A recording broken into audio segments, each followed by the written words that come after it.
ఈ బంధం లేకోకుండా, ఈ అహంకారం మమకారం లేకుండా ప్రశాంత జీవనం గడిపారు వాళ్ళు. ప్రశాంతంగా జీవనం గడుపుతూ నిరంతరం నేనెవరో తెలుసుకోవాలి, నేనెవరో తెలుసుకోవాలి, నేనెవరో తెలుసుకోవాలని శాంతంగా తపస్సులో కూర్చున్నారు. కథల్లో వింటుంటాం, 10,000 సంవత్సరాలు తపస్సు చేశారంట, 1000 సంవత్సరాలు తపస్సు చేశారంట. చేశారు వాళ్ళు. అలా చేసినప్పుడు వారికి వాళ్ళ యొక్క స్వరూపం అర్థమవుతుంది. నీ స్వరూపం నీకు ఎప్పుడు అర్థమవుతుందో అంతా అర్థమైపోతుంది. అది నిజమైనటువంటి ప్రయత్నం చేయాల్సినటువంటిది. అదే మనం అంత దూరం ఉంటున్నాం.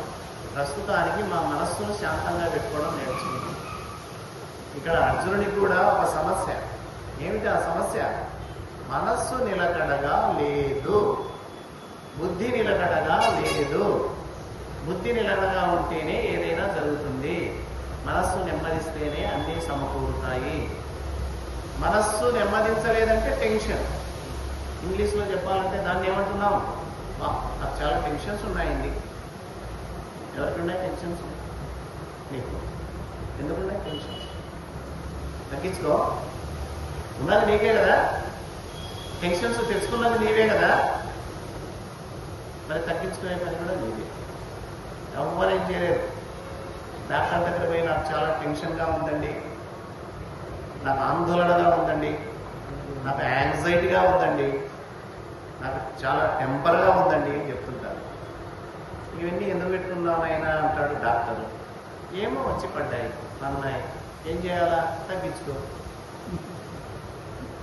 నా చేత కావడం లేదంటే నిద్ర మాత్రం ఇస్తాడు. ఏమిస్తాడు? నిద్ర మాత్రం ఇస్తే ఆ మాత్ర వేసుకుంటే తాత్కాలికంగా నిద్రపోతావు. నిద్రలో టెన్షన్ తగ్గుతుంది, బీపీ తగ్గుతుంది. అదంతా ఏం చేయలేదు డాక్టర్. కానీ డాక్టర్ గారికి అవసరం లేకుండా కూడా నీలో ఉన్న టెన్షన్ నువ్వు తగ్గించుకోవాలి. అది రియల్.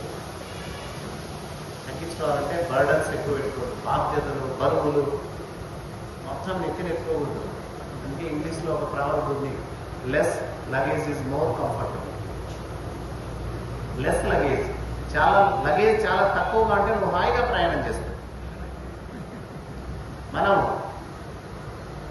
1 కాదు, 2 కాదు, 3 కాదు, 4 కాదు, 5 కాదు, సమస్తం అంతా మన నెత్తిని పెట్టుకుని ఈద లేక వస్తున్నాం. పరమాత్మ దించురానైనా అంటే దించుకున్నాడు. పెద్దవాళ్ళు ఇంత లగేజ్ పోయినా కూడా వద్దు అన్నా కూడా కావాలి.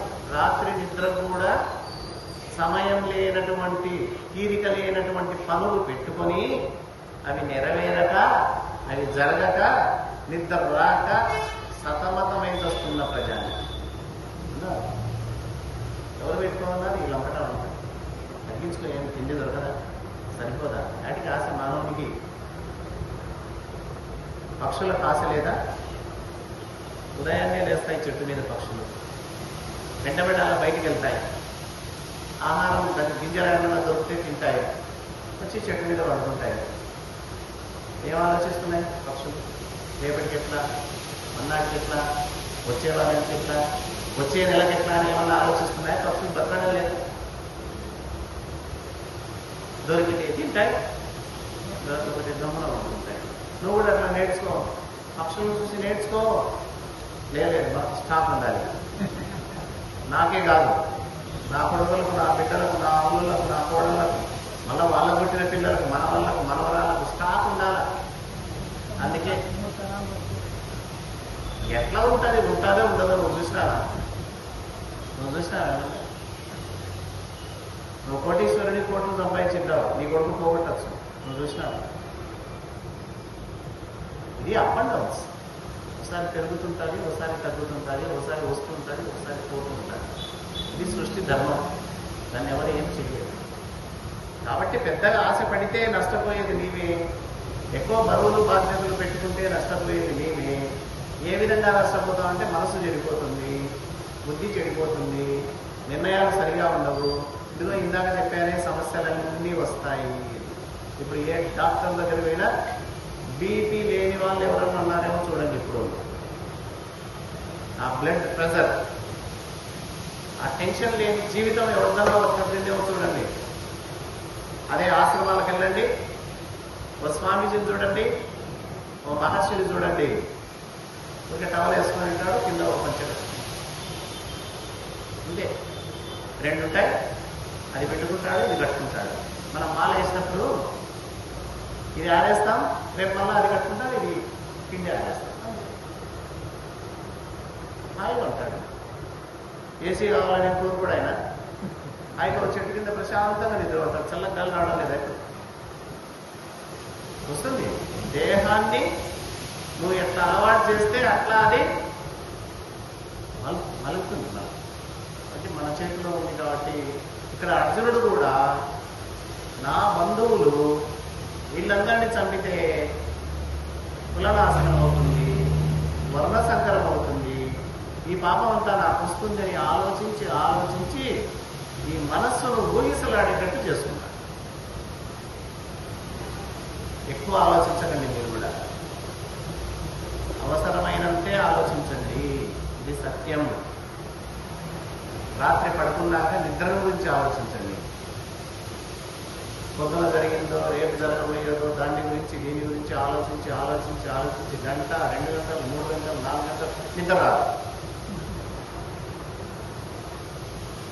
కొన్ని ఆలోచనలు చేస్తూ చేస్తూ ఉంటే మైండ్ హీట్ ఎక్కుతుంది, మనసు అంతా వేడి, లాస్ట్కు ఆలోచించలేని స్థితికి వెళ్తుంది. వెళ్ళినప్పుడు అనారోగ్యం, రోగాలు. ఎంత అవసరమో అంతే ఆలోచించండి, ఎంత అవసరమో అంతే తినండి, ఎంత అవసరమో అంతే సంపాదించండి. ఇంతకంటే ఎక్కువ చెప్తే అది మనకే నష్టం. అందుకే అతి సర్వత్రా వర్జయే. ఎల్లప్పుడూ అన్ని విషయాల్లో అతి వదిలిపెట్టాలి. అతి మంచిది కాదు, అతి తిండి మంచిది కాదు, అతి నిద్ర మంచిది కాదు, అతి విహారం మంచిది కాదు, అతి స్నేహం మంచిది కాదు, అతి ఆశ మంచిది కాదు. ఎంత ఉండాలనో అంతే ఉండాలి. ఇక్కడ అర్జునుడు ఎక్కువ ఆలోచించాడు. అందుకే ఆయన మనస్సు అంతా శోకము చేత, దుఃఖము చేత కొట్టబడింది. అందుకే శోక సంవిఘ్న మానస. శోకము చేత, దుఃఖము చేత మనస్సు చెలించినటువంటి వాడై ఏం చేశాడు? యుద్ధమునందు కూలిపోయాడు, చతకిలబడిపోయాడు. వాస్తవంగా రథం ఎట్లా ఉంటుందంటే, ముందర రథ సారథి ఉంటాడు, దానికంటే ఎత్తులో కొంచెం రథికుడు, దాని పక్కనే వెనక భాగాన్ని కింద కూడా స్థలం ఉంటుంది, ఒక సేవకుడు కూర్చొని ఉంటాడు. ఏం చేయడానికి సేవకుడు? అందించడానికి. ఎవరికి? యుద్ధం చేసేటప్పుడు రథం మీద కూర్చొని యుద్ధం చేసేటటువంటి వ్యక్తికి కావలసినటువంటి యుద్ధ సామగ్రిని అందించడానికి పక్కన ఒకడు ఉంటాడు, కూలబడి ఉంటాడు. వాడు అందిస్తుంటే యుద్ధం చేస్తుంటే ఆయన నడుపుతుంటే, ఈయన కూర్చున్నటువంటి ఆసనం నుంచి రథ ఉపస్థ, రథానికి వెనుకలుగా అటువైపు ఉన్నటువంటి ఆడ కూలి పడిపోయినాడు. అంటే మనిషి కూడా సక్రమంగా నిలవలేడు. ఎప్పుడు?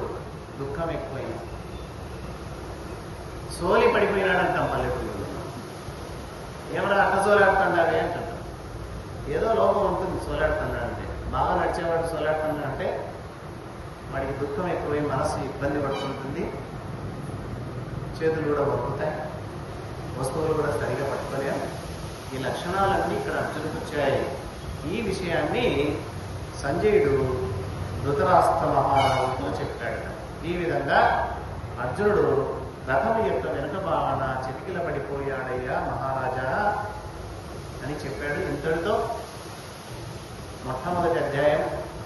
ఇది కూడా ఒక యోగమే, ఇది అందరికీ రావాలి. ఇప్పుడు అర్జునుడికి ఏమొచ్చిందంటే 2 వచ్చాయి. ఇప్పుడు దైవం కొరకు అన్వేషణ కోసం మొదలుపెట్టాడు, ధర్మం కోసం ప్రయత్నం చేయడానికి మొదలుపెట్టాడు. మొదటి.